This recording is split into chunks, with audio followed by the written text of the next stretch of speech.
එක අම්මා කෙනෙක් ආවා. ඒ අම්මා කෝච්චියට පනින්න ගිහින් පුතා ඇදගෙන ආවේ. කොළම් පොල් ගහවට ගෙන්නනවා. මං ඇහුවා ඇයි මොකද දැන් අද මේ අම්මයි පුතයි දෙන්න මෙහෙම හිටියට කොල්ලා ගිහිල්ලා පිටිපස්සෙන් ඇදලා ගත්තේ නැත්තම් අද මේ ගෙදර මල ගෙදර. මේ අම්මා වෙන ලෝකෙක ඉන්නේ. මං ඇහුවා ඇයි අම්මා කියලා. මෙයා ගෙදර ආවේ නැහැ. මං ඇහුවා කවුද? පුතා. මං ඇහුවා පුතා කොහෙද ගියේ? අපේ අම්මලා ගෙදර. කියන්නේ කොල්ලගේ ආච්චිලා ගෙදර. ඊට මං කිව්වා ආච්චිලා ගෙදර ගියා කියලා. මොකක්ද තියෙන ප්‍රශ්නේ? නෑ 8ට එනවා කියලා කී 10 වෙනකල් බලා හිටිය ආවේ නෑ. සංසාරේ වෙන හේතුනේ. චර දරුවන්ට බැඳිලා 8ට එනවා කිව්වොත් 8ට වරෙන්. මේ මනුස්සයන්ට නිදහසක් කියලා එකක් නැද්ද? මේ බල්ලෝ පූසෝ හදනවා වගේද ළමයි දරුවෝ හදන්නේ? මේ කූඩුවේ හිටපන්. අපි අරණ වෙලාවට එළියට ඵලයක්. කූඩුව වහන්න කලින් වරෙන් කුකුලෝ වගේ සංසාරේ. ඉතින් නිවන් දකින්නේ කවද්ද?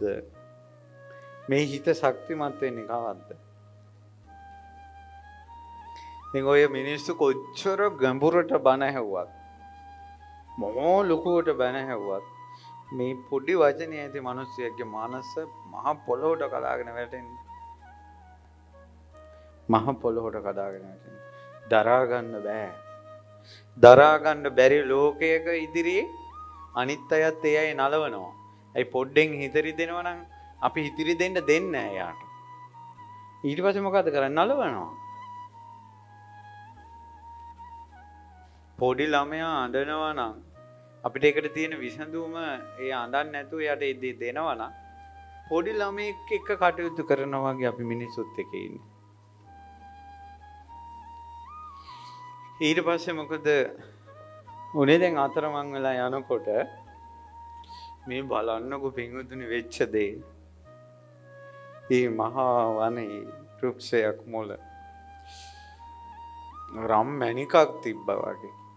දිතිස් මහා පුරුෂ ලක්ෂණින් බබලන බුදුරජාණන් වහන්සේ වැඩ සිටියා. ඉතින් ඒක ඇහෙනකොටම අපිට දැන් හිතෙනව නේද? ආයෙනම් ප්‍රශ්නයක් නැහැ කියලා. ඒකයි පින්වතුනි අපිට කෝටියක් ප්‍රශ්න තියෙන්න පුළුවන් බුදුරජාණන් වහන්සේ ළඟට එනකල්. එතනින් පස්සේ ගැන හිතන්න දෙයක් නැහැ. අපිට හිතුණා නම් මේ බණ ටික කියනකොටම ඒ බ්‍රාහ්මණයාට බුදුරජාණන් වහන්සේ දැක්කා කියලා හිතනකොටම අපිට දැන සීමාවන්නේ. මට නම් ආවා. අපි මේ දුක් ටික විඳගෙන යද්දි, කරදර විඳගෙන යද්දි, දරාගෙන යද්දි අපිට බුදුරජාණන් වහන්සේ මුණ ගැහුණා. එතන මේක ඉවරයි. එතනින් එහාට අපි ගැන තවම දැන් අපි සැනසුනේ ওই බමුණගේ කරදර ඉවර වෙලාද? කරදර ඉවර කරන කෙනෙක් මුණ ගැහුණ නිසා. ඔයාලා කරදර ඉවර කර ගන්න උත්සාහ කරන්න එපා. කරදර ඉවර කරන කෙනා හොයාගෙන යන්න. අපි හැමදාම ප්‍රශ්නත් එක්ක ඔට්ටු වුණා. කරදරත් එක්ක ඔට්ටු වුණා. ඒව නැති කරගන්න ඔට්ටු වුණා. කරදර දුරු කරන ප්‍රශ්න නැති කරන දුක දුරින්ම දුරු කළා දාන දුක වියලවලා දාන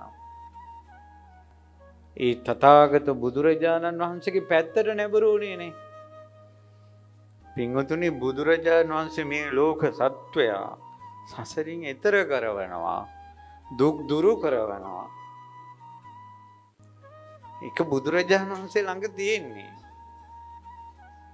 අපිව විශ්වාස කරන්න එපා.